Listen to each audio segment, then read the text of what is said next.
Good evening. I'm David Assad, the Chairman of the Zoning Board of Appeals for the City of Fall River. This is the Zoning Board of Appeals for the City of Fall River. It's 6 p.m. on Thursday, December 15, 2022. We are meeting at One Government Center in the first floor hearing room. Pursuant to Massachusetts General Law, Chapter 38, Section 20, subsection F, I hereby notify all persons in attendance that this meeting is being recorded with both video and audio devices. Fall River Government TV, Craig Salvador, is recording both the video and audio version. If anyone desires to make an audio, video, or combination recording thereof, please notify me now and I shall make a public announcement of your intention. Our recording secretary this evening is Nina Kruger, the lady to my immediate right. Present this evening, from my left to right, are permanent members John Frank, James Corkin, Vice Chair Joe Pereira, Dan Dupere, and alternate members Ricky Sahadi and John Sylvia. Also present is the interim city planner Christopher Pirano, the man sitting next to the laptop and in front of the mayor, and City of Fall River engineer Dan Aguiar, the man to my immediate left, overseer of the planning department. Nina, have all petitions to be considered been properly advertised and all interested parties notified in accordance with the rules and regulations of the Zoning Board of Appeals and Massachusetts General Law, Chapter 48 as amended? Yes. I declare the December 15, 2022 regularly scheduled meeting of the Zoning Board of Appeals of the City of Fall River open for such business as shall regularly come before it. I remind all persons presenting before the board, including the petitioners, abutters, anyone in support or anyone opposed to the petition, that your presentation should be limited to 3 minutes. Questions and responses must be directed through the chairman. The board's rules and regulations direct the board to specifically look for information which supports the petitioner's claim. As such, the petitioner should identify and factually support the basis for the petition. I again advise the petitioners and all interested persons that this board is the Zoning Board of Appeals. This board's authority exists pursuant to Massachusetts General Law, Chapter 48, and is limited in scope and deals with the use of land as regulated by Chapter 86 of the ordinances of the City of Fall River. Additional permits, licenses, reviews, and/or approvals may be required for the specific development and/or use, which is the subject of the petition before the zoning board this evening. The clerks in the building, planning, engineering, water, and licensing departments are competent in the discharge of their duties as clerks. They are, however, not lawyers and are not competent to give legal advice. The action taken by this board has a real and lasting effect upon the title to your real estate. I urge all persons to seek competent legal counsel before filing your petitions and after a decision of the board has been made. For example, there is a city ordinance 2015-11, section 10-1 requiring site plan reviews. A copy of the ordinance is available at the city clerk's office or from the planning department. I remind everyone that the building inspector is the zoning enforcement officer and the authority, and you are here this evening because the building inspector has determined that your proposed action is contrary to the City of Fall River zoning ordinances. The city charter, section 9-18, mandates that all multiple member bodies develop and adopt rules or policies for public comment. We have adopted such a policy, which in short provides for citizen input on zoning board specific matters at the end of this meeting. There's a sign-up sheet in the back if anyone wants to sign up and speak to the board after the agenda items are done. I disclose that an official copy of the Fall River zoning ordinance is available at the city clerk's office. One cannot rely on the online zoning ordinance. Are there any questions before we begin? We're honored this evening to have the mayor of the City of Fall River, Mr. Paul Coogan, here. I don't know why he's here. I'll face this way, not to be too disrespectful to you guys. I'm here because this is Dave Assad's last meeting as chairman of the zoning board. He has been a great steward of this board for a long time. He's competent, he's concerned, he works extremely hard at his job, and he represents the city fairly, and I'm going to seriously miss him as a member of this board. With that being said, I brought him a mayoral citation in honor and recognition of 14 dedicated years of service as the chairman of the Fall River Zoning Board of Appeals and his commitment to all the citizens of Fall River. Dave, we're gonna miss you a lot. Thank you. All right. Thank you. Couldn't have been done without the board. And thank you all for coming out. Because without citizen participation and the administration, it wouldn't work. Thank you all. We'll talk, I'm sure. Thanks, Dave. Thank you. Thank you, Mr. Mayor. Okay. Are we ready? Let's start with agenda item 01. Abbott and Farnham LLC, care of attorney Thomas P. Kaloran, 100 Weaver Street, map T3, lot 15. The applicant seeks a variant special permit to demolish the existing structure and construct a 160-foot tall, 346-unit multifamily dwelling in a CMD, Commercial Mill District, waiving front, side, and rear yard setbacks and building height, along with parking requirements. Good evening, Attorney Kaloran. Good evening, Mr. Chairman, members of the board. For the record, Attorney Thomas Kaloran on behalf of the applicant, Abbott and Farnham. With me tonight is Jeff Tallman, who is the site design engineer. As I think the members of this board are well aware, this is an application that was filed back in the summer of 2022. We came before this board, I think it was either June or July, asked for it to be tabled, and subsequent to that, there were some additional tablings that lead us to tonight's hearing. I think at least some of the makeup of this board was serving back in 2019. This property, 100 Weaver Street, came before the board at that time for the development of a multi-story residential apartment complex that was ultimately approved by this board. I do have a copy of that decision. If the chairman of the board would find that helpful, I can certainly pass that out. That approval was for 192 units. No, it's not. The site plan that was submitted with that application was, not to take away from Mr. Tallman's engineering capabilities, but was eerily similar to the plan that's before the board tonight, at least in terms of the building footprint. Obviously, the scope of the building or size of the building overall has changed, but in terms of its footprint, it's virtually identical that was as to what was submitted to the board back in 2019 and ultimately approved by the board. Our application, as it comes before you tonight, is for 346 units. What was approved back in 2019 was 192 units. One of the things and one of the reasons why we've come before this board so many times and asked for it to be tabled is the applicant was working with their investors and really crunching numbers to come to what I would call a bottom line number of units in order to make this project work. I would suggest to the board that there's a reason why the 2019 project that was approved was never constructed. Unfortunately, it didn't work from an economic standpoint. And then with the onset of the COVID-19 pandemic and the spike in building costs, which I don't think is a secret to anyone, it became all the more impractical.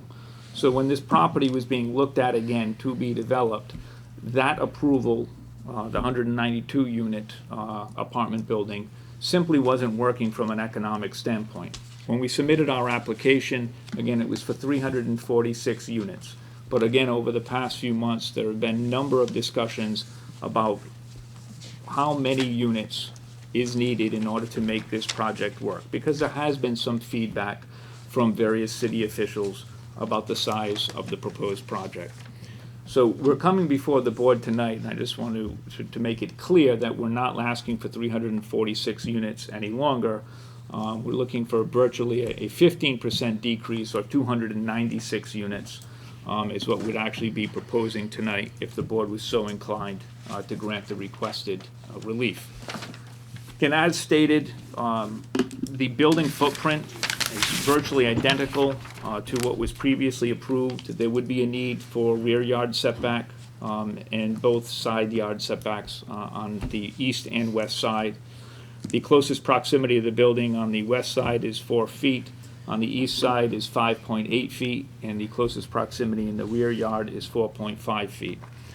There is a 3-level parking configuration. One level would be underground, then there would be a ground level parking configuration, which would include some outdoor parking area, and then a second floor parking area. The proposed parking spaces are 346 spaces, again, for the 296 units that are being proposed.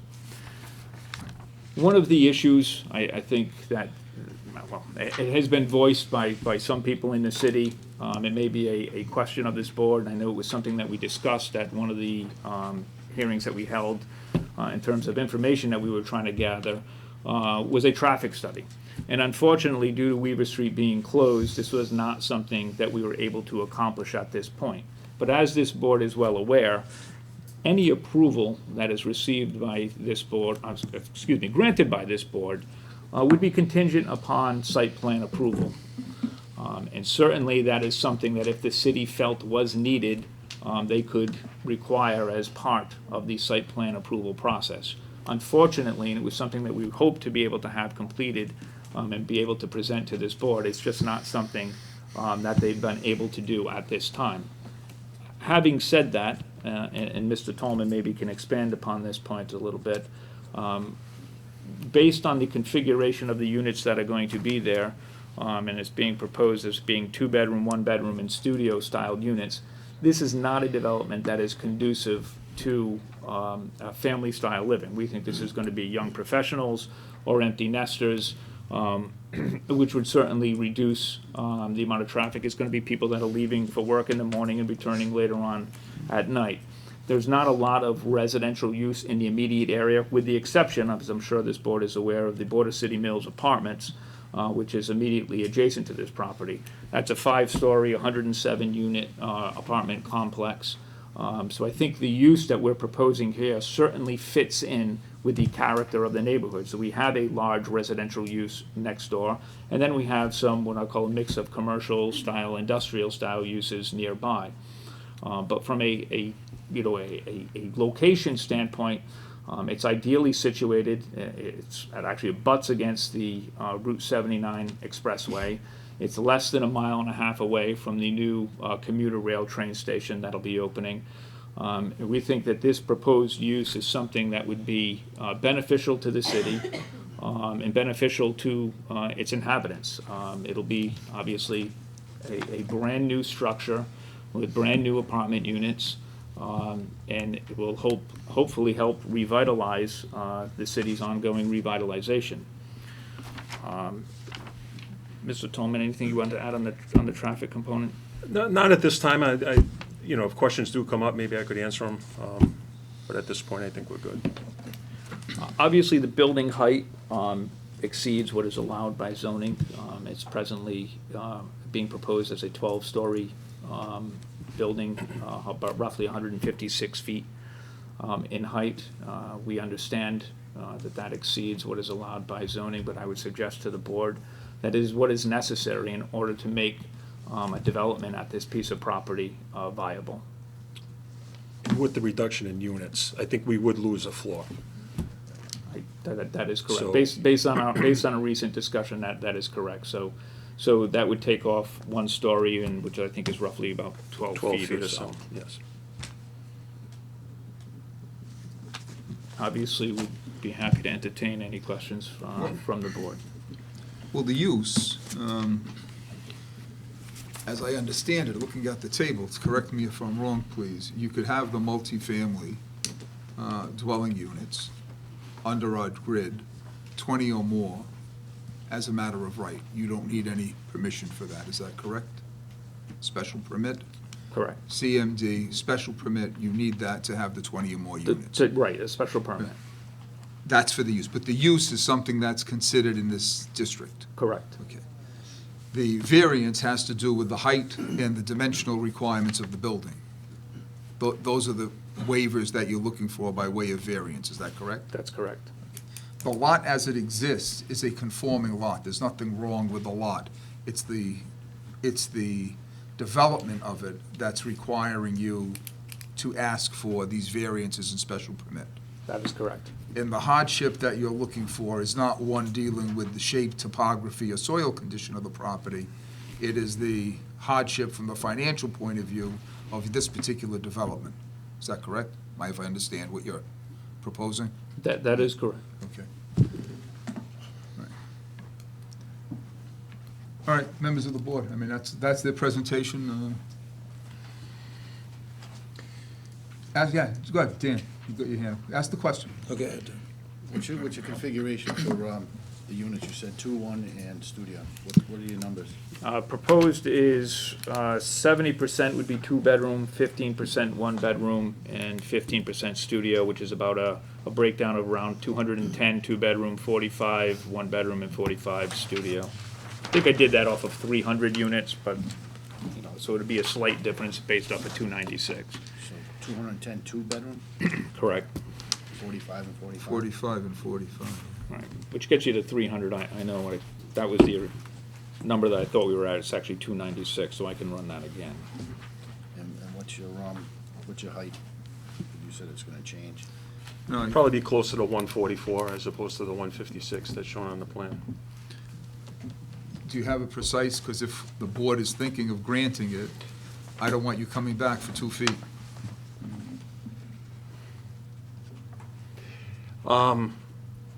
If we could cap it at 150, Okay? No, I just That want should be I just sufficient. want I to don't be sure wanna- that the board, it's gonna Yeah. go 2 feet, and then you're coming back for the thing. So 150 is where you think it's good? Yes. yes, that would Okay. work. Okay, Dan, what else? Nothing right now. Yeah. Joe, you were gonna say something? So in the numbers crunch, since you're going to try to use financials as a hardship, this configuration, this number of units, this height is the break-even point or the make money point? Big money point, correct. Okay. I mean, obviously, nobody's gonna move forward with a project of this size and scope if nobody's gonna make any money off of it. Sat on your side of the board many times. Understood. And sometimes things just don't work. Okay, so there's no reducing the footprint, there's no reducing the height, except by this 12 feet that we're talking about now. Correct. The footprint of the building itself, like I stated, is similar to what was approved in 2019, almost virtually identical. The difference, obviously, is in the height of the building. That one was roughly 6 stories in height, and this one would be more like 11. Yeah, we didn't reinvent the wheel with the building on this plan as opposed to 2019. We just modified it to get it to the point where it would work financially for the developers.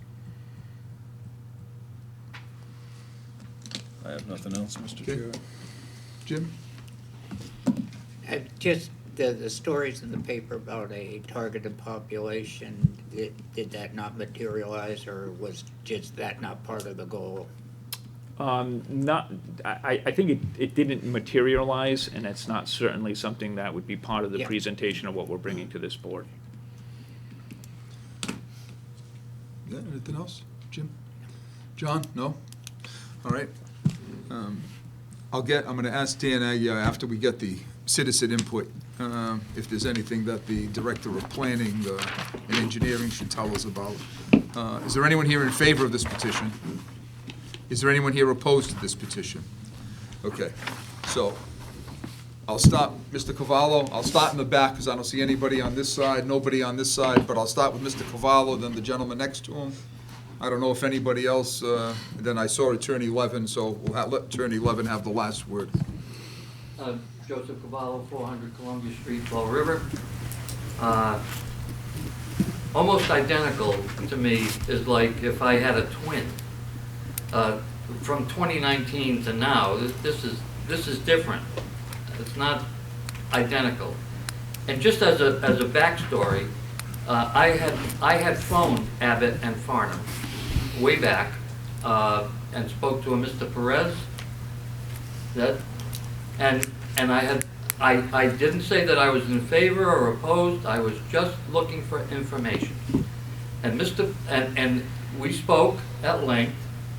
And I had mentioned to Mr. Perez that I'm a disabled Vietnam veteran, and within a few weeks of that, the article came in the paper that all of a sudden, not that it had ever been mentioned before, about preference being given or these units were going to be for veterans. Nowhere was that ever mentioned before, to my knowledge. It wasn't mentioned here this evening either. The only question that came up was Mr. Corkins asking about the newspaper article. And like I said, Mr. Chair, it was a part of the backstory. Now, Mr. Perez did reach out to me again, tried to call me just before the first meeting that I attended. And that night, I thought that he would be here, and I had called him because I had talked to some of the residents in the neighborhood, and who were opposed to it, and they voiced their opposition at that meeting. So I called Mr. Perez and I left a message for him that I was now in opposition to this project. Okay, can you tell us what your opposition is to the Yes, project? Thank you. The height, the Okay. 14-story building. Secondly. 150 feet. Correct.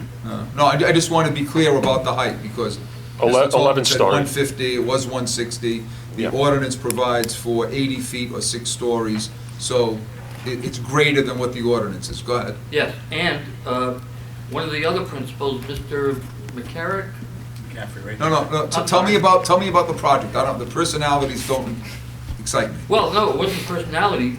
He spoke to me on the phone at length, Yes? about 45 minutes, and told me that they might adjust it to a 10-story building. Do you remember saying that to me? Well, it doesn't matter. What's before the board right now is a 150-foot board. So I'm opposed to it on the size, the Yes. height, Yes? and also the parking lot, because of the proximity to the Taunton River and the runoff of antifreeze, gas, oil, brake fluid, whatever else is going to be, this city's paying $45 million for a CSO project. So we don't need to be flooding the Taunton River once again with lousy stuff. So But that's that's another. okay, I that's know a it's topic not that the- will be brought up if it gets approved. Conservation Commission. No, with site plan review or maybe conservation, but this is the zoning board of appeals. What they're looking for is a variance on the height and on some of the setbacks involved. They also need a special permit that says, is this project conducive to the neighborhood? We have to have a finding if we're going to grant the special permit, where we have non-residentially zoned area, where the public good would be served, and after a finding by the special permit granting authority, that such non-residential zoned area would not be adversely affected by such a residential use, and that the permitted uses in such a zone are not noxious to a multifamily use. I mean, those are the standards that this board has to deal with to come up with whether or not we grant or deny this petition. And I know that you've been here and you're concerned about it. I want to hear those specific items about what you're objecting to. The telephone calls and the newspaper articles, they don't do it for us, at least for me. Well, Massachusetts General Laws, Chapter 48, Section 10, as everybody's aware of. Number 2 is no substantial detriment to the public good. And in my opinion, humble as it may be, I feel that it's a detriment to the public good. I got that. Thank you. Thank you, Mr. Cavallo. Sir, unless Mr. Kaloran, Attorney Kaloran has anything he wants to respond to that so far. I don't. Okay. The gentleman from, I think, the Preservation Society? Yep. Yes, sir. Alexander Silva, 263 Pine Street, Board of Directors, member of the Preservation Society of Fall River. For the record, we have his credentials, it's been filed, so he can speak on behalf of the Preservation Thanks. Society. Thank you. Members of the Zoning Board of Appeals, the Preservation Society of Fall River respectfully ask that the ZBA deny the variance and special permit request for the property at 100 Weaver Street. Standing at 160 feet tall, now 150 feet tall, the proposed 14-story, now 12-story building would overshadow the entire north end of Fall River and set a terrible precedent ahead of the increased development along the city's waterfront. Fall River's own waterfront urban renewal plan stresses that new developments in the area blend with the neighborhood around them as well as its nearby historic structures. The waterfront plan's proposed design guidelines specifically for the Zoning Board of Appeals say that new buildings in a historic district should relate harmoniously to their neighborhood context by establishing relationships of use, scale, dimensions, design patterns, and materials that are compatible with the historic design character of adjacent buildings. The circa 1873 Border City Mill No. 2 building stands close by at 5 stories tall. Rather than complementing this monument of Fall River craftsmanship, the new development would hide it and the waterfront from view of the public. The city's existing zoning recognizes the value of Fall River's historic skyline as well. The proposed 12-story, 150-foot building is located within a historic commercial mill district, which limits buildings to 6 stories and 80 feet in height, as you well know. A decision to waive all setbacks, building height restrictions, and parking requirements for 346 units, the correct amount of units. We got it, less than the 396, now, Thank you. yeah, 296 units. And parking requirements for 296 units would be detrimental to the neighborhood and do nothing to maximize the area's potential for the city, instead only maximizing profits for the developer at the cost of Fall River. If we are to ensure Fall River residents will continue to benefit from Fall River's historic skyline and waterfront, it is vital that these assets are protected and not walled off by development unreflective of the community. We sincerely, the Preservation Society of Fall River Board of Directors. Thank you. Is there anyone else opposed to this petition? Attorney Levin.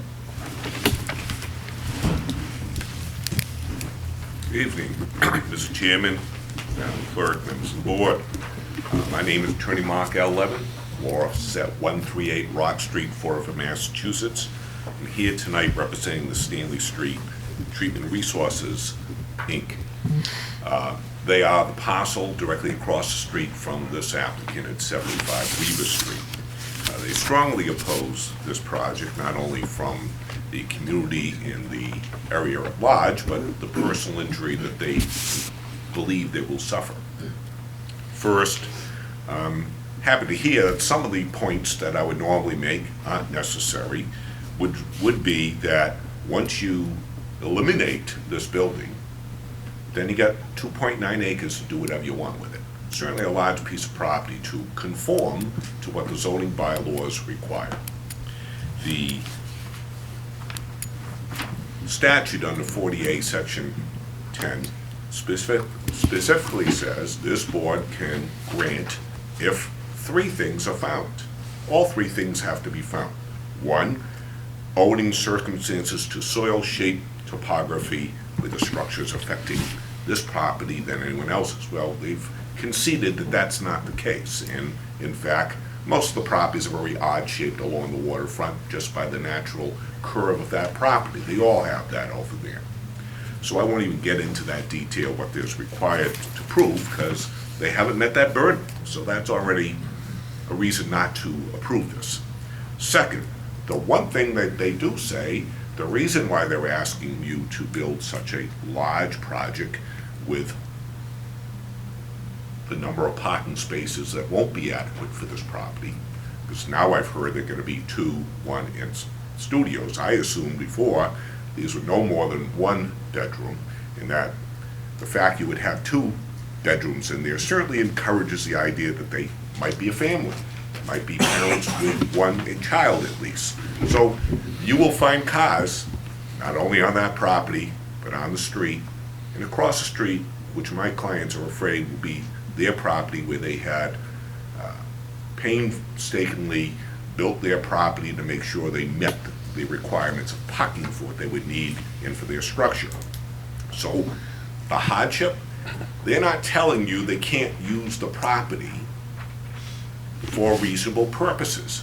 They're saying they're not going to make as much money. And for them to do this project the way they want more units.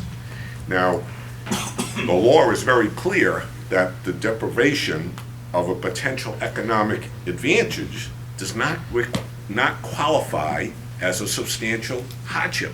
It doesn't. That's on the Barisi versus the Appeals of Hingham. The court said there that we do not construe the use of the words financial or otherwise in the statute to mean deprivation of a potential advantage constituting a substantial hardship. In fact, this isn't a governor regulation that's stopping them from making money. They could make money. They could build a project what they had. Remember, when the Central Mill District was put together, the idea was to take an existing building on a property, rehab it to bring it to life, to use it for some other purpose, so that they could convert this, so these historical buildings, some historical, would be used again. And putting residential people would be a good thing. Here you're telling about taking it down the property, building a very tall tower. Yes, it's a little smaller tonight, but you're putting the number of people there, it's like thousands of percent over the density that's required. From what I saw in the plans, they're talking about using up 95% of the impervious materials, so you're not gonna see anything out there but a parking lot and a building. Now, the fact that they may not have the profits they want, or possible resale or for rent, is not a hardship. The court said that in Dion versus the appeals of Waltham. Now, can they do something that doesn't substantially harm the public and the neighbors? Yes. It's not this project. My clients, in particular, say that the overall effect of this property and the use and the density is going to be far out burdensome in this neighborhood, in this district. My client alone painstakingly built a building without this being there, but taking into account what was there at the time they designed it. They actually have a glass front that was designed with, I'm not an engineer, special materials in order to absorb the light during the winter for heating in this property and to release it during the summer. This building will tower over that property at certain times of the day. Yes, it may not do it all the time, but it's going to cover this property at times, as it will other people. It's My one of- recollection, Attorney Levin, is your client built the building, and they did it without the use of a variance or special permit, is that correct? That is correct. They conform. I just wanted to, Yeah, my they- recollection is, I don't remember them coming before No, the board. they conform to zoning.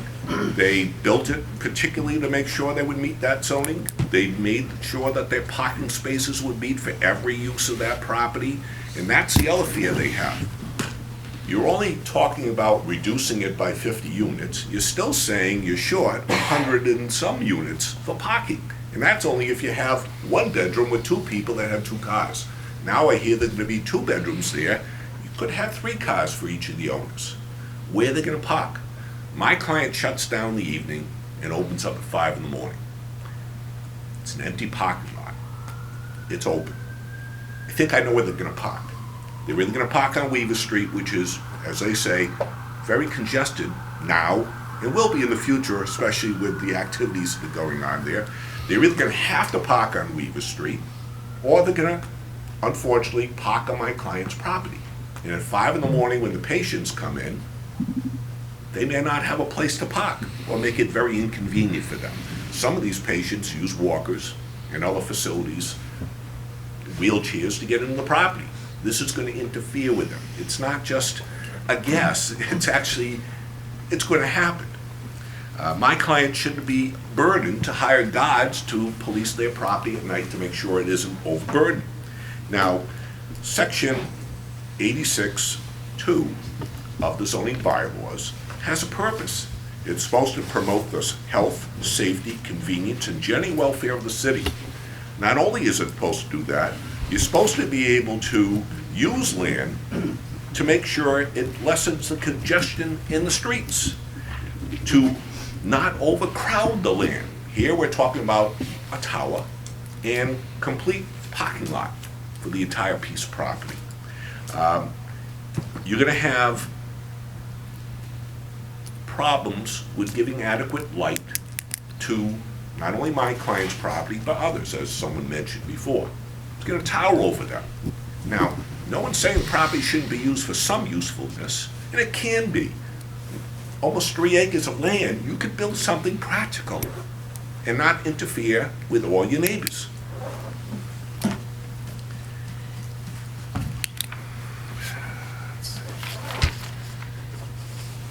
And the fact that they say there won't be families, my guess is if you have a 2-bedroom property, you're gonna have families.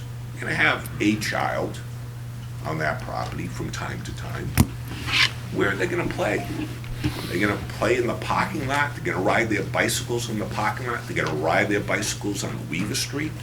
I mean, you're talking about absorbing every nook and cranny of this lot for a parking area. There's no real green space, there's no real area they're gonna be able to use. They're not gonna be playing along the highway. No one's gonna want their kids being there for what little green space they have. It's gonna be a problem, and they're gonna end up in other people's parking lots. And I see that my client will see that problem.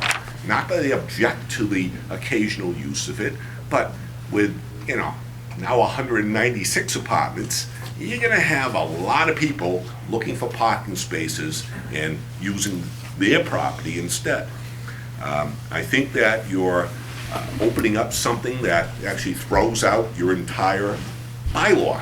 I mean, not one of the 8 points that the bylaw is supposed to meet is met by this project. It's against the project. I won't read the whole information I submitted to you earlier with the law and everything, but remember, just because you apply for a permit doesn't mean you're entitled to a permit. The law doesn't confer a landowner any legal right to a variance or a special permit. They have not shown you they've met the 3 requirements under Chapter 10. In fact, I suggest they've met none. Thank you. Thank you, Attorney Levin. Before I go on, Attorney Forum, would you like to respond? Yes, thank you. Thank you. Addressing issues such as view, sunlight, things like that, I would suggest to the board that case law is abundantly clear, that unless a particular municipality's bylaw or ordinance protects those things, that is not something for this board, and certainly not something that the courts have taken into consideration when deciding whether or not a variance or special permit is appropriate.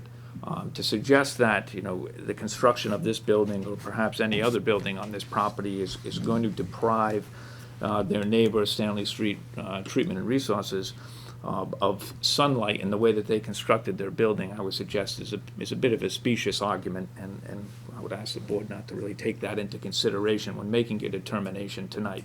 The fact that somebody built something hoping that they were going to get a certain amount of sun in their windows shouldn't deter this board from granting relief to a neighboring piece of property. And I would suggest the same goes for a view, and I heard multiple references, not by Attorney Levin, but by the preceding gentleman who talked about views and protecting the waterfront. We're dealing with a property that abuts up against Route 79. It does not abut up against the waterfront. Route 79 in this area, if I'm not mistaken, is significantly elevated from ground level.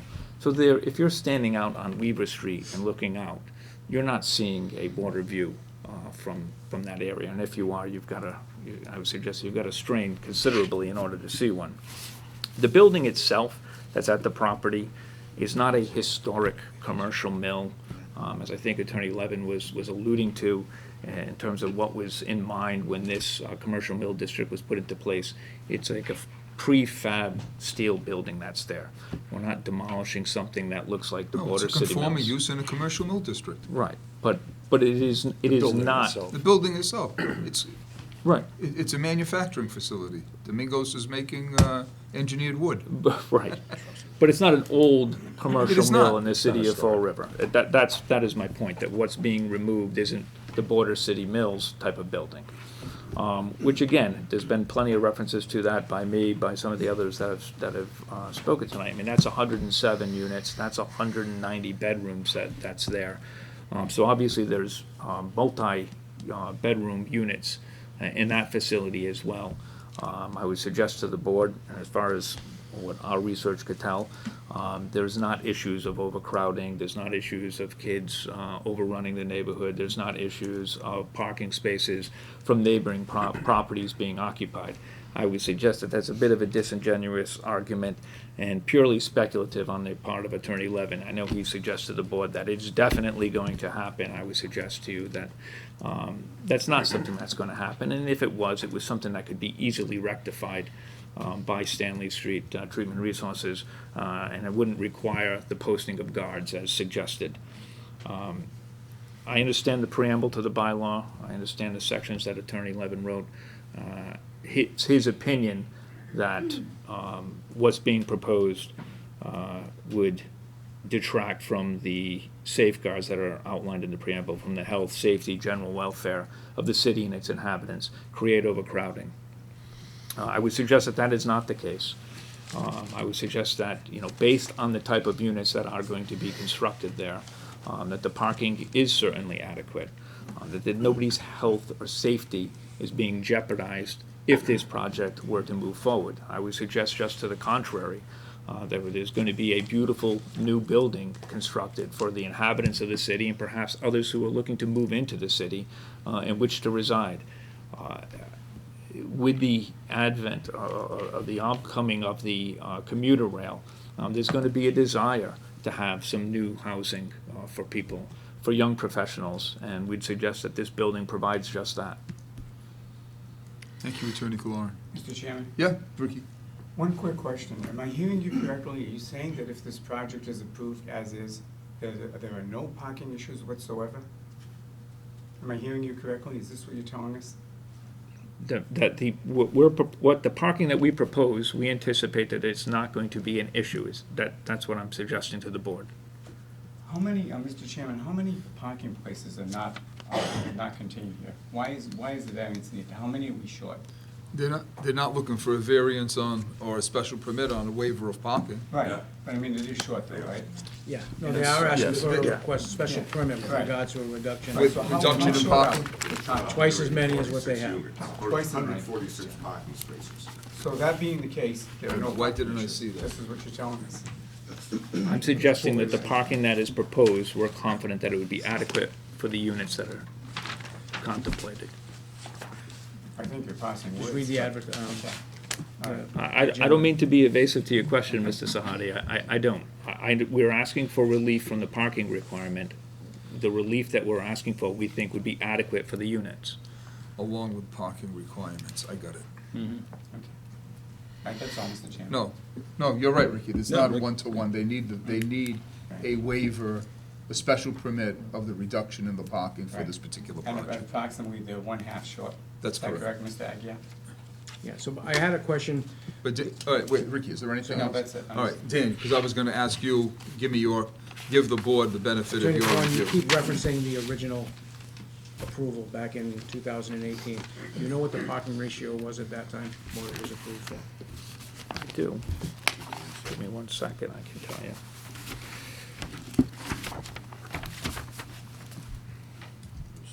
They were 147 So it short. was 192 units, Short.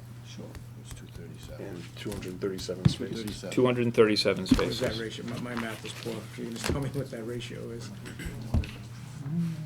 he doing the math, Jeff? Yeah, 1.23.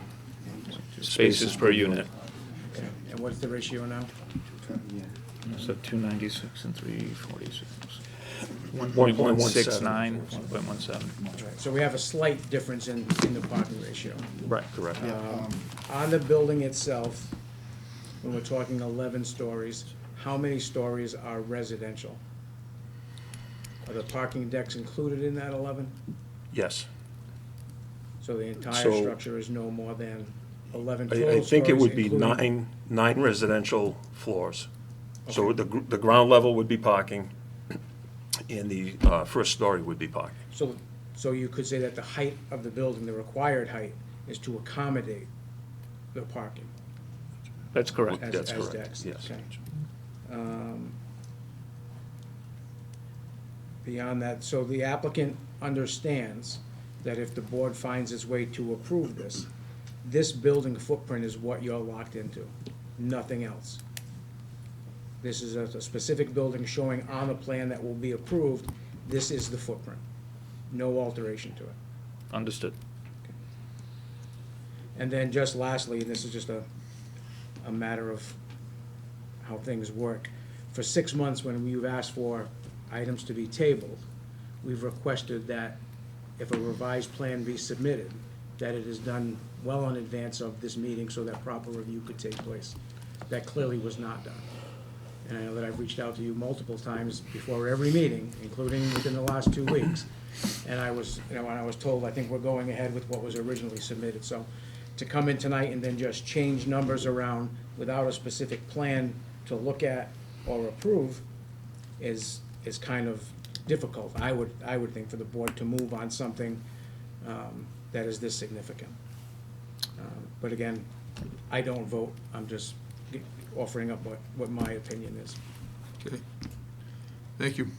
Could I just respond to that Yep. last Yeah, comment? oh, you, well, respond, then I see Attorney Levin with his hand. Go ahead, Attorney Kaloran. There is no doubt that Mr. Aguirre has reached out to me. He reached out to me, I think, middle of last week and at the end of last week, asking for an updated plan or a modified plan if there was going to be a modified plan. I told him that we were going to be moving forward with what we submitted. Unfortunately, the decision to reduce the number of units only came, I think, 2 days ago, but officially today. So I know what the request was, and we certainly weren't doing that, you know, as any disrespect to this board, certainly not to Mr. Aguirre. I certainly wish that we had that information ahead of time so we could have come in with a revised plan. Thank you. Attorney Levin. Yeah, I just want to address a comment that Mr. Lauren had about the city's bylaws must address light and air. And specifically, in section 86.2, it states to provide adequate light and air and to preserve and increase the amenities to the city.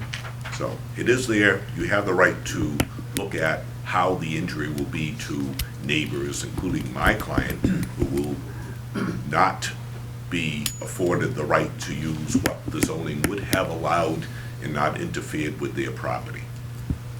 Thank you, Attorney Levin. One last item. I think- yeah, go ahead. So I know we had a discussion about potential parking studies or traffic analysis that could be done. A traffic analysis could have been provided, even in the absence of current traffic counts, with current tenants and uses throughout this facility. Yeah, modeling could have been done, and a Based study could on, have. based on traffic generation correct. models of what this building would have added to whatever the existing traffic number is, and a designation of level of service could have been provided just based upon anticipated traffic. So something could have been submitted for your review, and you still have the ability to ask for that if you That's so correct. choose to do so. I agree. Okay. Is there anyone else? Yeah, Dan?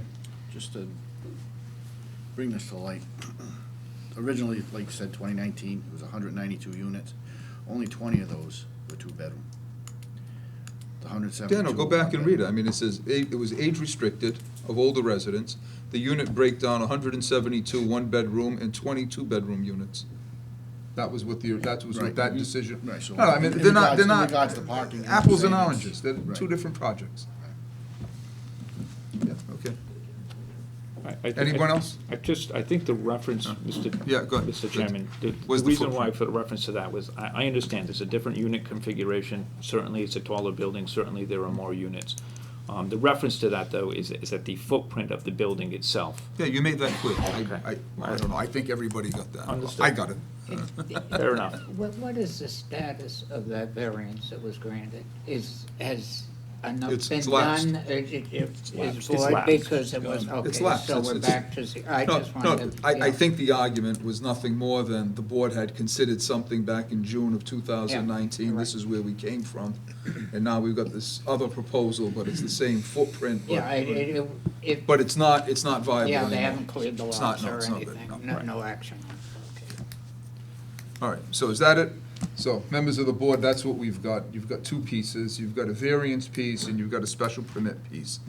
I would submit that if they can't get through the variance part, then the special permit piece doesn't work. Or if we go through the special permit piece first and say, no, we're not gonna grant the special permit, then the rest of the project falls away. But by virtue of the two component pieces, on the variance part, you've heard the argument that this is a conforming lot, that it's, what they're proposing requires a variance, and the hardship that we're hearing about is not one that is associated or tied directly to the shape, topography, soil condition of the land. It's for this economic project for it to be viable. So if we think that that meets the requirements of 48, Section 10, then the board can vote on, yes, we should probably grant the variance if we think we've met it. If you don't think that they've met the requirements of 48, Section 10, then I guess the vote should be motion to deny.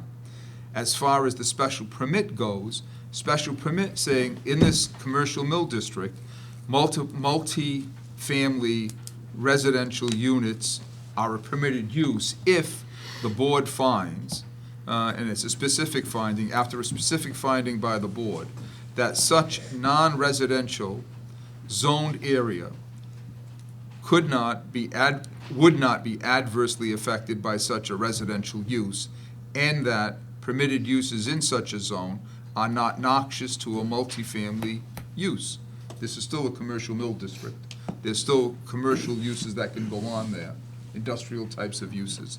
So that's, if we deal with the special permit for the number of units or the multifamily units, that's a component we need to deal with. As far as the parking goes, that's also a special permit if we make the determination that the parking requirements in this district for this use are adequately met and we can waive the requirements that the ordinance requires, then that component piece could be granted to the petitioner and say we can reduce the parking, yes, you can do it. So there's really like three components of this particular vote. And if you want to start with the variance part, I don't know whether or not you need to go forward with the special permit parts. And if you want to start with the special permit parts, then we ultimately go, and I think the ultimate one has to be the variance, because without the variance, the project doesn't go forward. Is that adequate summary? Yeah. I think so. The only thing I would add is that, you could potentially, in light of the conversations that have taken place, you could offer to the applicant, if the board choose to vote so, to table the matter so that they could, not seek a vote this evening, but that's up to you. I know we've tabled it enough times, and No, I last think meeting that's we had it. said that. Tonight's the night of reckoning. There's going to be a vote one way or the other, and let's just end it. All right. So, members of the board, now that you've heard it all, what do you want to do? You want to start with the variance, the motion to grant, motion to deny? Have they met the burden for that? If they haven't, then it should be denied. If you think they have, then a motion to grant should be forthcoming. I would make a motion to deny on the variance, that the hardship as expressed does not meet the requirements of 40A, Okay? which would basically say that unless the variance is granted, the lot cannot be used for anything else, and that's not the case. Okay, so Joe Pereira makes a motion to deny the petition for a variance. Do we have a second? Second. Stereo. Dan Dupere, second the motion. Any discussion on the motion? Hearing none. Okay, John Frank. Yes. Yes to Deny. deny. Jim Corkins. Yes. Yes to deny. Joe Pereira. Yes. Yes. Dan Dupere, yes. Chairman Assad, yes. So the variance part of this is denied, and I think that sums up the case. I don't think we need to go to the special permit aspects of it. Thank you, Attorney Kaloran. Thank you, Chairman Assad. Thank you, members of the Thank you. board. No, thank you all for coming out. It's very important that you come out and come to the meetings when it affects your neighborhood. Thank you for a good presentation. Thank you, Attorney Levin. Okay. Agenda item number 1. Are we ready for that one? Let me get this stuff out of the way. Tommy, you want to stay in opposition to? Yeah, I got it. You want a copy of the plan so you can pick it apart? Thanks. Agenda item number 1, Scotty and Jennifer M. Viveris, attorney, care of attorney Mark L. Levin, 15 Anderson Street, map D6, lot 16. The applicant seeks a variance to subdivide the property into 2 lots, leaving 1 parcel with the existing single-family home, waiving lot coverage and area. The other parcel is proposed to be used to construct a single-family home with required parking, waiving lot area and frontage. The property is located in an S single-family zoning district. Hearing Attorney Levin. Mr. Chairman, Madam Clerk, members of the board. Again, Attorney Mark L. Levin, law office at 138 Rock Street, Fort Massachusetts. I'm back in my normal habitat here instead of the other job I just did. I actually have a very simple project. You have a parcel of land which is quite unique from everything else. It has 3 sides to it, bounded by 3 streets. Most of the streets at the end are dead-end streets, so it's very isolated in this area. Now, my client has a home here, decides to divide it up. Each parcel will have adequate parking, and more so. They actually park, their entrances were purposely done this way to make sure it would not interfere with neighbors or burden the street. So we have the new house lot gonna have the house parking will come up on Dupas Street, which is a dead-end street, and right now it's just a vacant land across the street. Then on the Anderson property, street property, 815, it goes out on Endicott. So Anderson's a small street, trying to reduce the burden of any traffic there. Part of the thing is that this area, and my client does have support of all his neighbors, including the neighbors across the street, has had a water problem. My client understands when he goes through site plan review, part of what he is going to need to do is to change the grade of his property such to make sure that the water from his property does not fall onto the neighbor's property. Uniqueness, my client has the largest lot in this area. It's a rectangular property, unusually large. It also has the house set in a position where the back part of the property really is not used, it just sits there. It is such in an area where each side has 3 areas, it's unique to this neighborhood in character. There just aren't any other properties like this. So we believe that we conform to what the statutory requirements are of 4010. We think that this will be not a burden on the neighborhood, and in fact, the neighbors that did support it were proud people across the street that have had to complain to the city with other properties. And although their property isn't the only property that may have a grade flowing toward Anderson Street, they're gonna change that to make sure that in site plan review, it's leveled out and they'll have a 0 runoff from that property. So it should be an improvement to the neighbors from what they were complaining before, what the city was unable to resolve. And that's really the presentation. Attorney Levin, this is a conforming lot. Yes, it is. It conforms in all respects. The It house does. was built, I couldn't find a variance, it was built in terms of, it met all the S district requirements of front yard, side yard, rear yard. Yes. Okay. It's just an unusually No, large well, lot. it's not, I mean, you need 12,000 square feet, it's Right. got 6,000 extra square feet. The houses around them, some of them have 15,000, some have 14,000, 13,000. It looks like everything around there is conforming in Well, nature. across the street, directly across from Endicott, you got one that's 5,000 and 4,000 Well, to I don't- change. Yeah, it's a one, I don't know, that 4,000 looks, if that's a house, it says garage on it. But if you add them together, Yeah, it's like, that's true. I don't know where it came from. That's true, I didn't But- notice that myself. But, I'm not sure how that goes.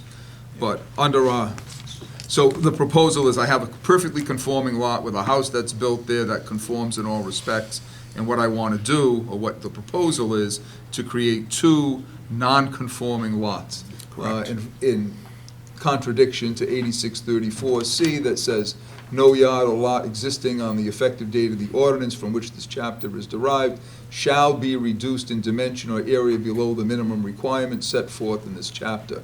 Yards or lots created after such effective date shall meet at least the minimum requirements established by this chapter. We've done this discussion before, and we say, okay, 48, Section 10 allows the board to make the decision contrary to 8634, paragraph C, and now we deal with shape, topography, soil condition, and hardship. And the particular hardship that I'm hearing about this particular case is not one of development of the land. I hear it's a personal hardship that someone wants to put a single-family house on. Is that correct? That is correct.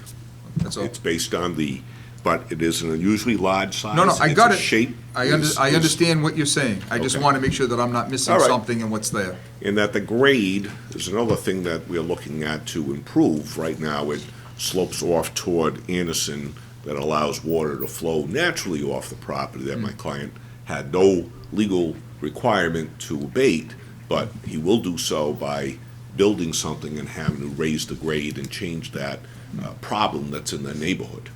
Got it. So it is an improvement and will enhance the amenities to that neighborhood. Understood. Members of the board, questions? Yeah, John?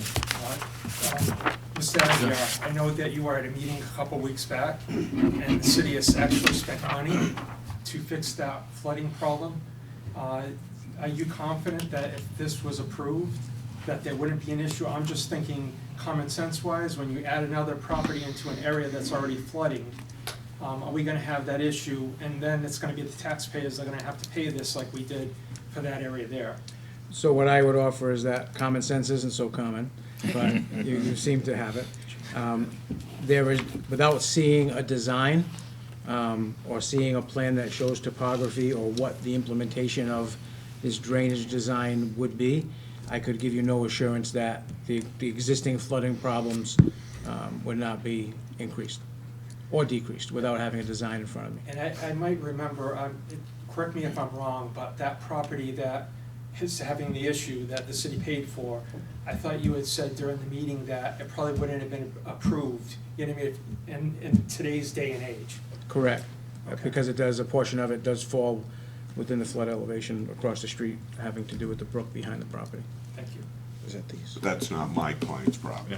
And my client is trying, because site plan review, as you can tell them, will require that my client provide adequate ability to put zero runoff. for If it's when granted, if it's absolutely granted. corrected. Okay. I didn't want him to think that. No, I he mean, wasn't John, going to do anything. John just happened to be at a meeting and remembers this No. particular issue, and I think that's good that he And we brings it have to the the neighbors attention. across the street approving this because they've seen what my client wants to do. So they've signed a petition Yeah.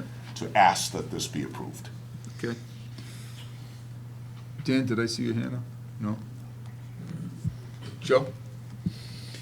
No, my only concern is the fact that we're creating two non-conforming lots. Okay. John Frank, Jim Corkins, any comments?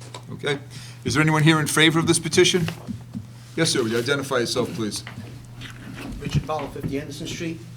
I'm that individual who lives in that corner lot who has the problems. I mean, Mr. Aguirre knows. Yep. and John probably seen me at plenty of council meetings. When his lot was designed, they made sure that water problems would not come into the street, if you remember properly. So I have confidence that he's gonna do all the necessary things to make sure water doesn't come into my property. That lot is elevated already, so my concern is with the lot directly across the street from me, is somebody building over there and raising the property, pushing that water towards me, where that water that he has now, his lot now, water's running off anyway, you know. So the water infiltration systems, of course, that's gonna go all through planning and everything else, and I know nowadays, like you said, there's more restrictions on a lot of this stuff compared to years ago. So, you know, as an abutting neighbor, and as the attorney said, all the neighbors are in agreement with this. So I know on Robinson Street or Nightingale, I think it is, those two streets, and they just built a lot of homes over there that are under the 12,000 square feet. One right on Dickens Street costs the same thing, under the 5,000 square feet. So you have a 12,000 lot, you're breaking into two 6,000 square foot lots. So I don't think, you know. Anyway, I'm listening to you. Yeah, I believe on Nightingale. Nightingale and Robin Street, all the lots conformed to 12,000 square feet. All 12,000 square feet? There were no variances required for those. You're saying that, and I don't remember that, but this is the zoning board of appeals, sir. If the, Mr. Aguiar, is the, wait, listen to me. He's director of engineering. If there's an engineering problem with the street or the water runoff, maybe it's Mr. Aguiar, maybe it's the water department, but this is the zoning board of appeal. The limited issue that's before this board is, we have a lot, the petition is they want to make two non-conforming lots.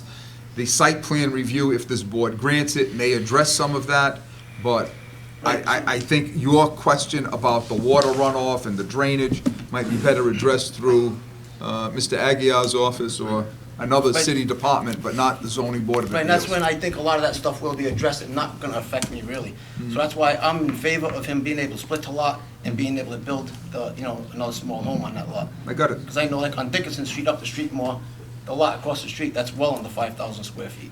And of course, that got approved a few years ago. I forgot the corner lot that is. but I it's should right there on the remember, corner. and that's probably can't why, remember everything, that's yeah. probably why I'm getting off the board, You because I can't remember that. everything. Okay. So I'm in favor of it. Like I said, I know all the other neighbors are. I believe he's got signatures from all the neighbors. So it's a small little neighborhood, very friendly neighborhood. Yes, I I got would it. appreciate the board to do the approval. Thank you. Thank you. Mr. Chair, if the Yeah. board were to move in the direction of potentially approving this, a condition of zero net runoff from both parcels should be included. The existing home and the proposed new home. Yeah. Yeah, I agree with that. I mean, if the And board, then, if and the then at board that point, chooses. that gets handled through site plan Yeah, review. no, for if the each- board chooses to grant it, I think that has to be a condition. But on both parcels. On both Yeah. parcels, on the entire development, yes. Okay. Anyone else in favor of this petition? Anyone opposed to this petition? Okay. Members of the board, you've heard the presentation. Have they met the burden for a variance under section 10 of 48? Shape, topography, soil condition, is there a hardship that meets that? That tells us that to disregard 8634 and say, no, you got a conforming lot, make two non-conforming lots? It's up to you. What do you think? Mr. Chairman, Yes. I'll make a motion to deny, So John Frank, motion to deny. based on the issues that we really don't even have a handle on as far as water and all that, but that's not our concern. Okay. The lot is undersized for what they want to do. Okay, motion to deny. John Frank, do I have a second? Second. Second, Joe Pereira. Any discussion on the motion? Hearing none. John Frank, Yes. Jim Corkins. Yes. Joe Pereira. Yes. Dan Dupere. Yes. Chairman Assad, yes. That petition is denied. Thank you, Attorney Levin. Thank you, and thank you for your service. I really appreciate it. All of you have a good holiday. Okay. Agenda item number 2.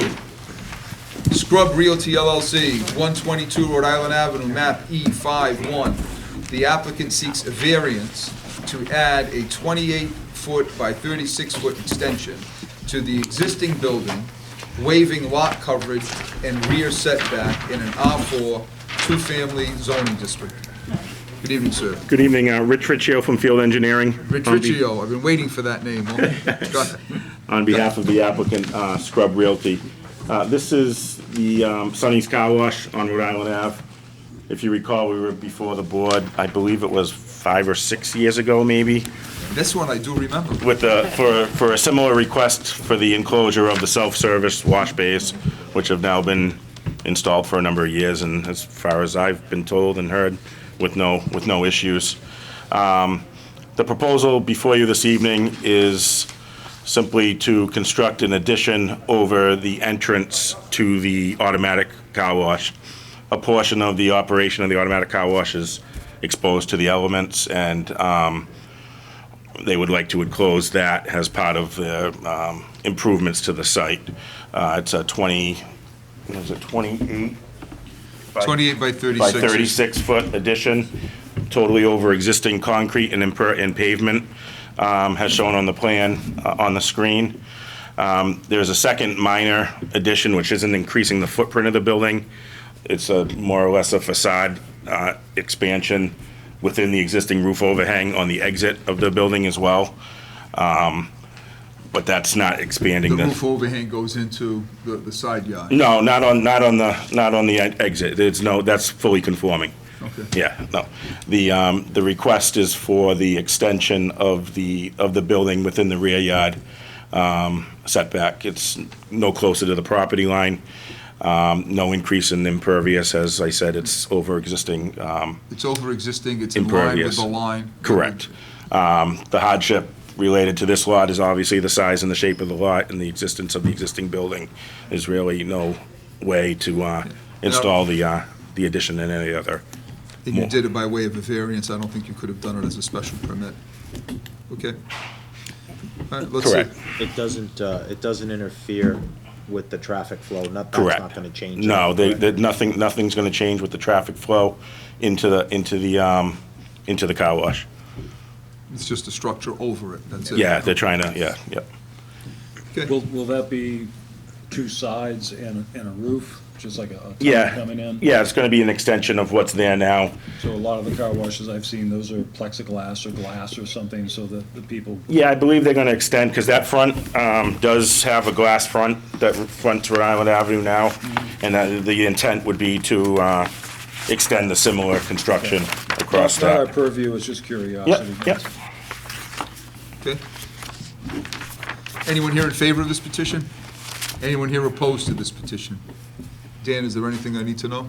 No, just the only question I would have is that, so this, the larger addition, is that so that what takes place at the outdoor kiosk will now take place indoor? Correct. Or will you be installing a new outside? No, no, kiosk? no, that's gonna be to keep that So there'll be no enclosed. other exterior changes No, to the no, outside of the? correct. Mr. Chairman, That I can be a move condition, yeah. approval. Okay, Jim Corkins, motion to approve. Do I have a second? Second. Second, John Frank. Any conditions attached to your motion, John? I didn't ask whether or not there's no further, that's it, none, okay? So we have a second by John Frank. Any discussion on the motion? Hearing none. John Frank? Yes. Jim Corkins? Yes. Dan Dupere? Yes. Joe Pereira? Yes. Chairman Assad, yes. That petition's granted. Thank you, sir. Thank you.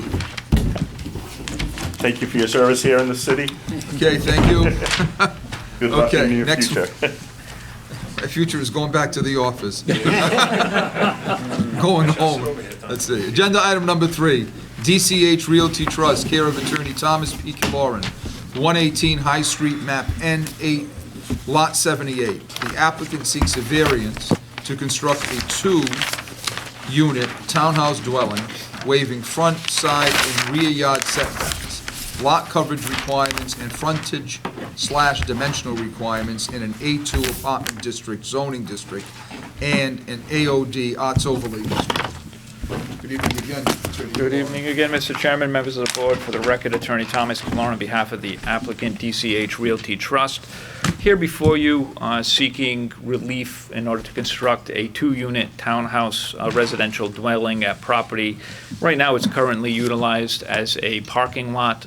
It's paved to its limits, but it does have an address of 118 High Street. Property sits in an A2 district and also in the Arts Overlay District.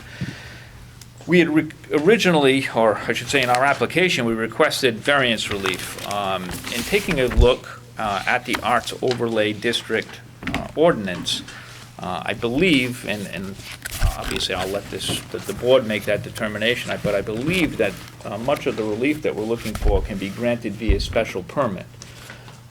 Number one, the Arts Overlay District does contemplate the development of townhouse-style residential dwellings, and there's no minimum lot size. But it goes on to specifically state in 86-376C, Zoning Board of Appeals shall, after a public hearing, grant a special permit to waive minimum lot areas, height, lot coverage percentage, and yard requirements for multifamily development as cited in this code. So again, we've got a multifamily use proposed, the duplex townhome. There's a 10-foot setback shown for both the front, rear, and both side yards. The front yard setback requirement would be 30 feet, rear yard would be 30 feet, and side yard would be 20 feet. Again, ordinarily, I think we would need a variance, but because of the Arts Overlay District, I would suggest to the board that if it's a special permit that is needed.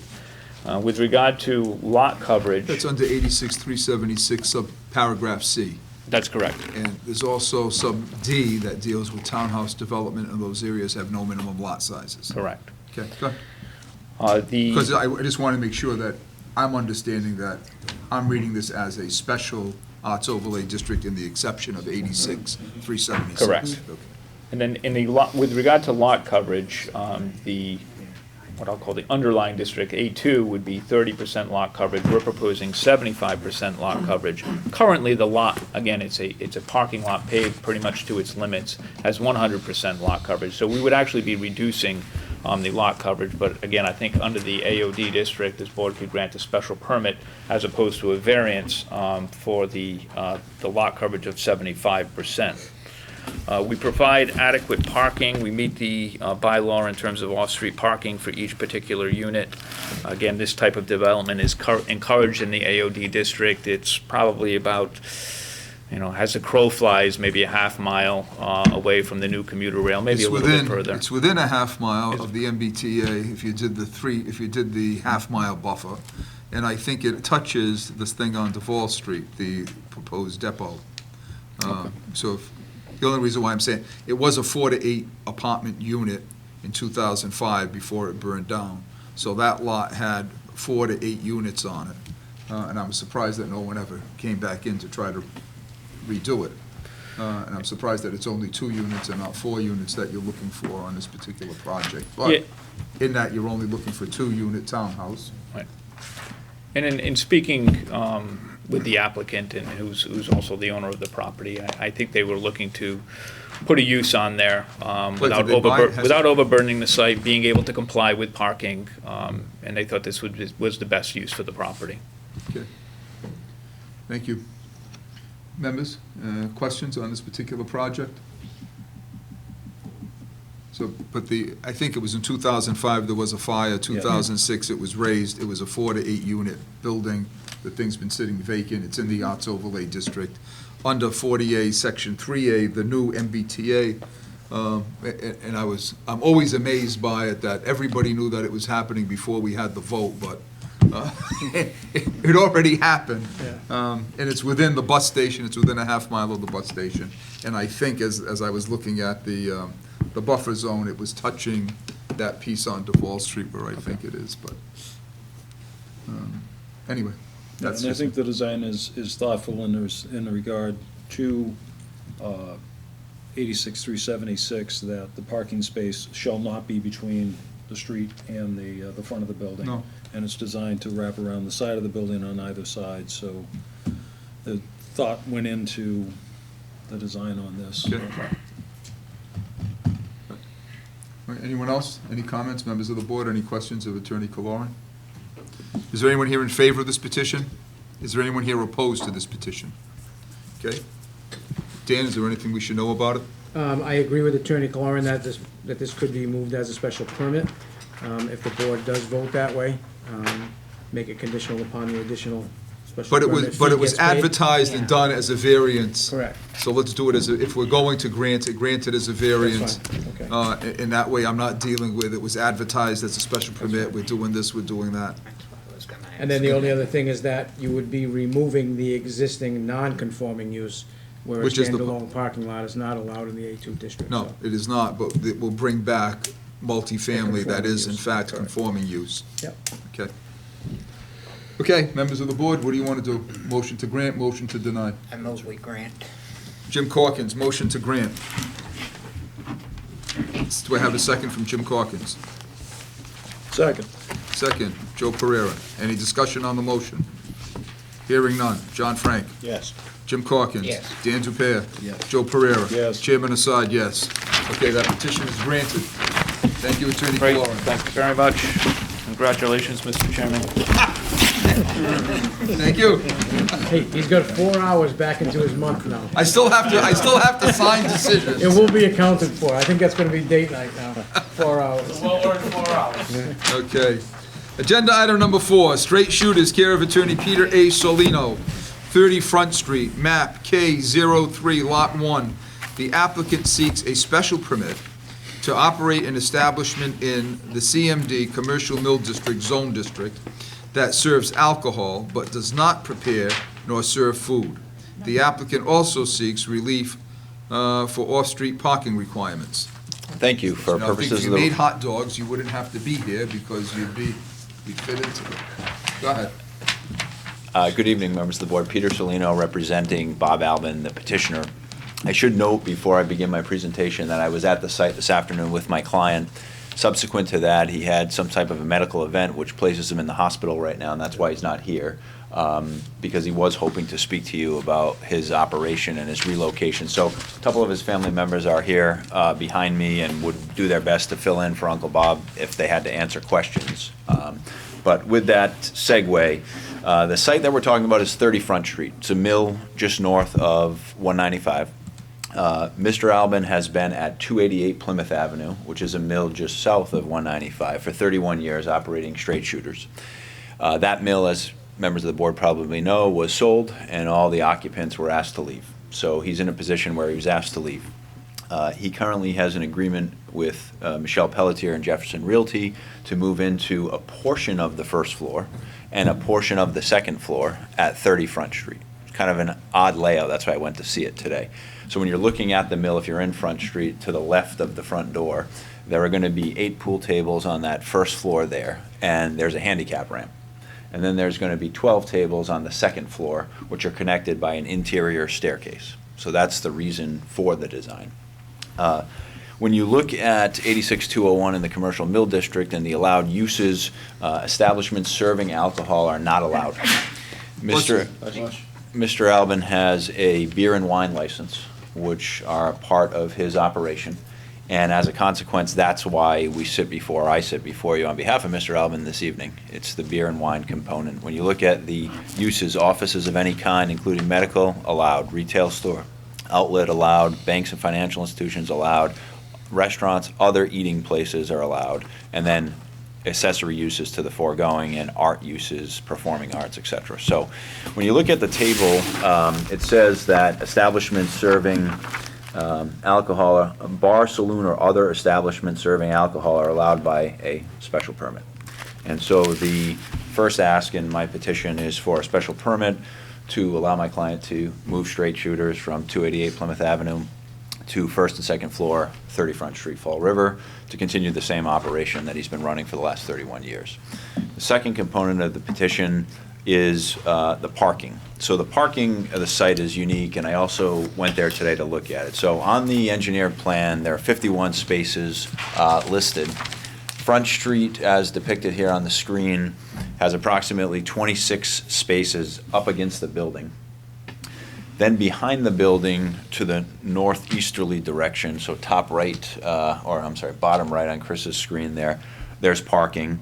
And then the owner has also notified us that she has a relationship with the City of Fall River and specifically the lot at Britland Park for overflow parking. So the uniqueness to me in the parking request here is it's really tough to figure out what the demand is and what the ask is. I was there today at 2 o'clock. The spots along Front Street were all full, associated, I believe, with the existing sort of 9 to 5 clinical uses. And there's also precision sports that they manufacture and make embroidery and stuff like that. Mr. Albin's use, he says 90% of his use is after 6 or 7 o'clock at night. So I would submit to the board that the proposed use would be complementary to what's there as it relates to parking. And that we do have some overflow options also in that loading area to the east of the building as well. So I'm happy to take any questions that the board may have. The parking with the city that you alluded to, Yes. is that under a written agreement? Or I don't know. So this was at a site walk, verbal, and, at 2 o'clock, there was not much But parking. your representation is there is. There is the some use for the- formalized relationship. Formalized relationship for the Britland Park. That's correct. Parking overflow. And Mr. Albin's nephew, Joe, who runs or But I'm helps. trying to think Britland Park, I don't think it closes down. Right, It's and a- it's a mission as well. It's technically considered a municipal park. Well, that's what I'm saying. I mean, so do I really need permission to use a public, I don't think so. Yeah.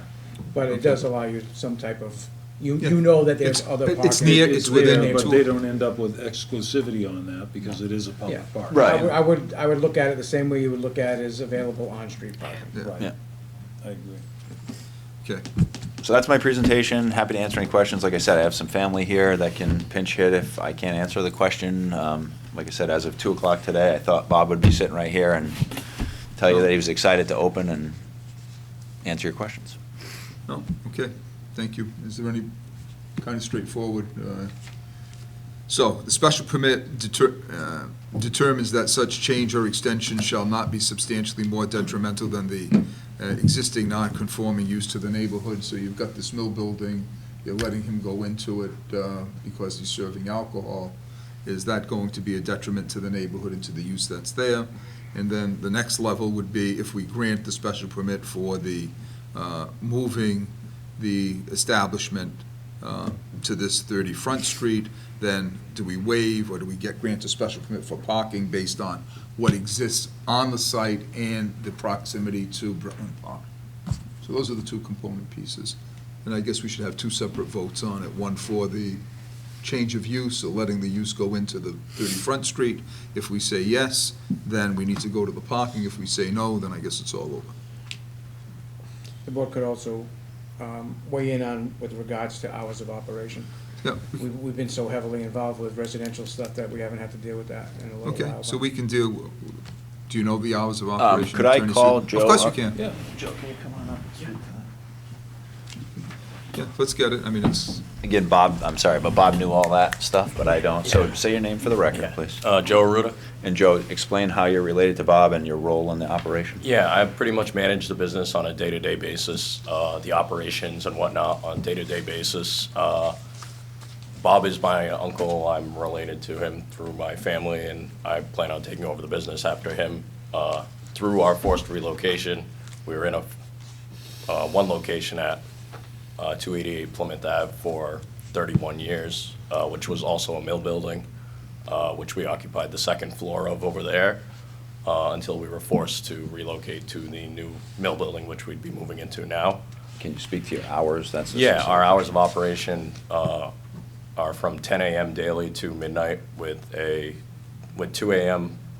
Closing time on Friday and a 1 a.m. closing time on Saturday.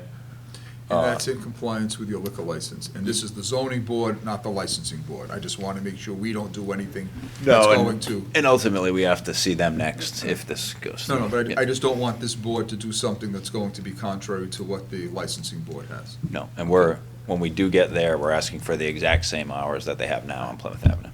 So 10 a.m. to midnight, Monday through Friday, 10 a.m. to midnight, Sunday through Thursday. Sunday through Thursday, Friday, we're open till 2 a.m. Friday 2 a.m., and Saturday till 1 a.m. Saturday.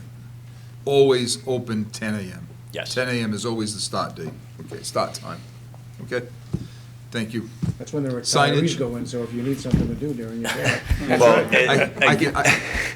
Wait a minute. So, just so we have this I straight. couldn't help. I'll be at 326 Pine Street dealing with Attorney Salino's love notes. And Bob was going to speak to that his customer base during the day is senior citizen tournaments, he said. He has a core group of 15 or 20 guys that will come in and play. But he said his peak, 90% of his Yeah, business one of is them at is night. Attorney Urban, I believe. He's like Oh, a really? fixture there. Okay. Yeah, Okay. Urban. Yeah. If I could just ask. Yeah, go ahead. What's the parking situation where you are now, the old location? We have a shared lot that the entirety of the businesses in that lot shared before. For So whatever. you're over behind where Typical McDonald's is. move. No, I Yeah. know. Carter's clothing, Yeah, was the Carter's Lasergate clothing, thing, yeah. so they've operated in a very Batting similar cages. fashion Yep. than what this is. Because Actually, that lot probably, was a little ginky this is too, probably so, a I mean, better it's- scenario. Yeah, I mean, from my perspective, walking around, the new location's better than the old. When you had Carter's and the batting cages and the Yeah. laser tag, on a Saturday, I went there with my kids for parties, you couldn't find parking. Yeah. You're almost in Rodman Street in the other. Kids will play pool. Yeah. No, laser tag. A favorable vote will give them authorization to have the liquor anywhere in the building. Yeah, well, They're Well, up yes, to the liquor the zoning department, board, yeah. anywhere they want. The licensing board may Will limit where it's going Yeah. to be. And so to that dispensed. question, we need to have a floor plan showing this unique two-floor layout for the licensing board. But our granting that could you convert it then to a bar without any other change? No, I don't see that we could. No, I mean, Okay. Could we? yeah. Wait a minute, could we? This board, because we're not putting any limit. If you Yeah. wanted to limit it first floor, second, we can certainly do that. But I really think that's part of the Yeah, purview of yeah. the licensing I board, not the just- I think zoning. what Mr. Wondering what Corkins we means give. that this is an association with pool playing, not just a bar. Yes. My thought was that he was thinking now the rest of the building could then Come in, get a go for drink. liquor licenses and have whatever they want to do. Well, certainly they can. Right.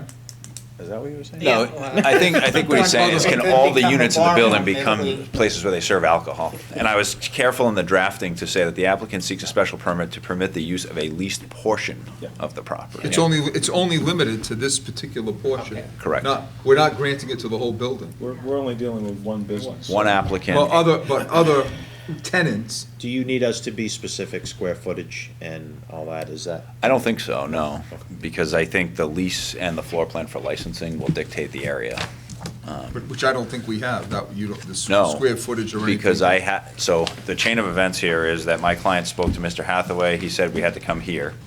So. Yeah, no, so I'm just trying, because the other board members are getting to the component pieces of what we're going to grant or deny. Yep. So if we're going to grant, then it's going to be the space that's on the straight shooters, whatever square footage that straight shooters, Robert Albin is using. Correct. That's what we're going to vote on. That's correct. Unless he buys the building, then he can do. Yep, I would say there's no likelihood of that. No happening. likelihood of that, okay. All right, does that answer Yeah. somebody's question on this side? Yeah. Okay. So I think I asked, is anyone in favor? Is anyone opposed? Okay. I move Have they met? granting. All right, so we have Jim Corkins making a motion to grant a special Or- permit. Do we have, is that a bifurcated vote? Well, I think you need to have two. You need to have one for the use that's going to be, the board determines that such change or extension, which is the, You're bringing it right. over, Yeah. shall not be substantially more detrimental than the existing non-conforming use to the neighborhood. What's a non-conforming use now? I think the non-conforming has to be the use of that mill building into things that were outside of what the commercial mill district was allowing to happen in the space. That was a piece that I was struggling with, what's the non-conformity that gets us there, other than, because there's no other way of getting there other than saying some of the uses that are in the building are non-conforming, therefore the structure itself, this bringing it over has to be non-conforming under 86-424, if my analysis is somewhat reasonable. I don't know if you agree. Yeah, with that, that's how I see it. Yeah. So All right. that's the answer to that piece. So I move that we find, or grant it based on the condition that it is not We substantially have a finding more- substantially not more detrimental Yeah. than the existing non-conforming use to the neighborhood. Yeah, right. Okay. Second. So, second, John Frank. Any discussion on the motion? Hearing none. John Frank? Yes. Jim Corkins? Yes. Dan Dupea? Yes. Joe Pereira? Yes. Chairman Assad, yes. Okay. So that piece, you have authority, special permit to move it into that building. Thank Into the space used by straight shooters or being leased by straight shooters. The next piece has to do with the parking. And I the- move that we find that there's adequate parking, both with the designated parking as shown on the plans and in conjunction with the parking available in Berkland Park. Okay, Jim Corkins' motion, there's adequate parking based on what's shown on the plan and the availability of Britland Park proximity. Do we have a second? Hang on, do we really want to mention Britland Park specifically? Well, Or I just- think or just in the other waiver public that there's parking? off-street parking, Public parking. available public parking. I'm saying Britland, I don't I'm wanna saying lock Britland. them in and No, suddenly- I'm saying Britland Park because our discussion was it's a public facility, therefore it'd be equivalent to off-street, on-street parking availability. Yes? Yes. Okay. So that's Jim Corkins' motion. Do we have a second? I think John Frank said Second, yes. yeah. Second, okay. Any discussion on the motion after Joe Pereira? Hearing none. John Frank? Yes. Jim Corkins? Yes. Dan Dupea? Yes. Joe Pereira? Yes. Chairman Assad, yes. So those two special permits are granted. Thank you. Good luck. That young lady shaking her head, yes, thank you. No, thank you, good luck. He can Thank get you. better now and get out of the hospital. We won't Good luck send him leveling back. the tables in yet another mill, right? Thank you. That's happened. And give Mr. Albin our best, and hopefully he you makes so out much. well. I know. Yeah. I'm ready to hear him now. Did the kid get a pin? Yeah, good. Yes. Agenda item number 5, 4 of a 5-cent savings bank, care of attorney John J. Coughlin, 79 North Main Street, map N7, lot 11. The applicant seeks a special permit to construct a screened patio waiving frontage and setbacks in a CBD, Central Business District zoning district. Good evening. Good evening. My name is Andrea Willett. I'm a project manager architecture firm Catalyst Architects and Interiors. Hello, Ms. Willett. How are you? Thank you for coming out this evening. Absolutely. Mr. Coughlin couldn't make it, so we No, send you. yes, so that was my next statement. He could not make it this evening, so I am in his stead. Okay. And hopefully I'll do the legalese successfully. So Bank 5 is doing a renovation to their corporate office, and we have been hired to design the first floor of 79 and 85. There's an old portion of the building and a new portion, Yes. 79, 85. You're probably familiar. Part of that charge is to relocate the branch, which is at the connection of 79 and 85. There's a branch inside Yes, the there first is. floor. I have $10 on deposit. The chairman lets them borrow money. It's the original. Go ahead. The design proposal is to relocate the branch to the corner of North Main and Franklin. There's a new vestibule. It's going to be glass, going to go up 2 stories. It's going to be very appealing. Says the architect. Yes.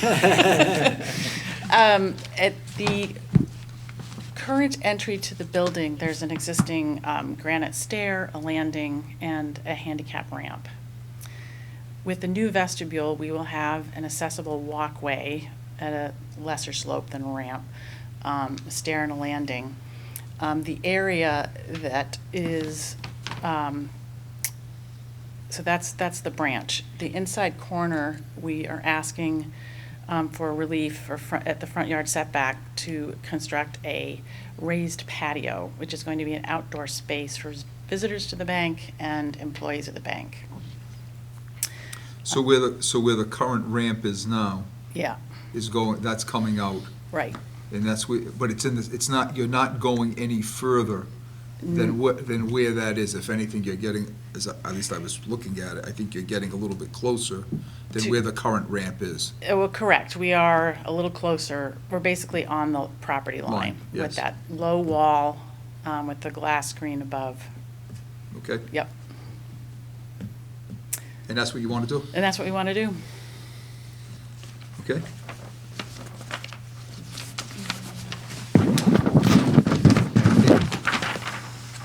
Okay, and the special permit part of this, the request, I guess, is coming under 86-424, that we have this non-conforming structure and we're going to expand or reconfigure it. Correct. And that's the authority that the board would be able to grant in accordance with what shown on the plan. Right. Yep. Yep. I mean, that was my view of it. It seemed rather simple, but. Pretty sure, I mean, and we discussed it, it potentially could have just been permitted by the building department, but to be safe, I mean, banks like No, to it's dot okay. their No, i's and let cross them their do it. t's. Coughlin needed a The couple of appropriate dollars, process. didn't come, so he sends this young lady to do it. We got it. Okay, is there anyone here in favor of this petition? Yes? You want to identify yourself? No, you don't? Yes, please. You raise your hand. Tell us who you are. Russ Bergeron, I'm with Bank 5. Okay. Facilities manager there. Thank you, Russ. You're in favor of it. You think it's a good idea. It'll keep you employed. Sir? Matthew Thomas, I'm with DF Prey, we're the construction managers working on this project with Andrea. Okay. Keep me employed too. It'll keep you employed too. That's good. Well, it's good that we have the bank spending a few dollars in the city. Good. Anyone opposed to this petition? Hearing none? Okay. Members of the Mr. board? Chairman, I Yep. move that we grant the permit, or Grant the special permit. Okay, that such change or extension shall not be substantially more detrimental than the existing non-conforming Yeah, use. to meet the Okay. requirements of the statute. Jim Corkins' motion, do we have a second? Second. That was Dan Dupere. I heard that loud and clear out of the right ear, okay. Any discussion on the motion? Hearing none. John Frank? Yes. Jim Corkins? Yes. Dan Dupere? Yes. Joe Pereira? Yes. Chairman Assad, yes. Thank you. Thank you. Your special permit's granted. You did an outstanding job. And congratulations on your last evening. Thank you very much. And don't forget, you can charge Attorney Coughlin's rates today. Yeah, right. I was gonna send him a memo, yeah. Why should she take a pay cut? Okay, next agenda item, discussion, review and discuss proposed updated fee schedule. Mr. Chairman, I would recommend that, since you are leaving us, that we table this matter. And let the new board deal with it? I think that's probably a good idea, but I'll throw my 2 cents in, and I Certainly. think that we just leave it the way it is. Okay. But I'll let the new board, come January, decide whether or not they want to up the fees or not for coming before the board. I think that there should probably be a seat money to come in to view the board. But so we get a motion to table until till January meeting? Or does anybody want to discuss it this evening? I move we table to the January meeting. No second. Jim Corkins, second by Joe Pereira. Any discussion on the motion? John Frank? Yes. Jim Corkins? Yes. Dan Dupea? Yes. Joe Pereira? Yes. Chairman aside, yes. Kick it over to the next meeting. Citizen input, is there anyone out there that wants to address the board on any zoning specific matters? Okay, hearing none. We have, Nino is kind enough to bring the minutes from the November 17, 2022 meeting. I don't know, I think we've all had a chance to read them. Waiving of the reading. Waive of the reading minutes and adoption. Acceptance of them. Okay? Second. Second by John Frank. Any discussion on the motion? Hearing none. John Frank? Yes. Jim Corkins? Yes. Dan Tupea? Yes. Joe Pereira? Yes. Chairman aside, yes. Those minutes are approved. Do I get a motion to adjourn? Motion to adjourn. Motion to adjourn. Dan Tupea, do I have a second? Second. Second, Joe Pereira. Any discussion? Hearing none. John Frank? Yes. Jim Corkins? Yes. Dan Dupea? Yes. Joe Pereira? Yes. Chairman aside, yes. The zoning board of appeals for the city of Fall River, December 15, 2022 is hereby closed. Thank you all. End of an Thank you. era. End of an. How does that feel?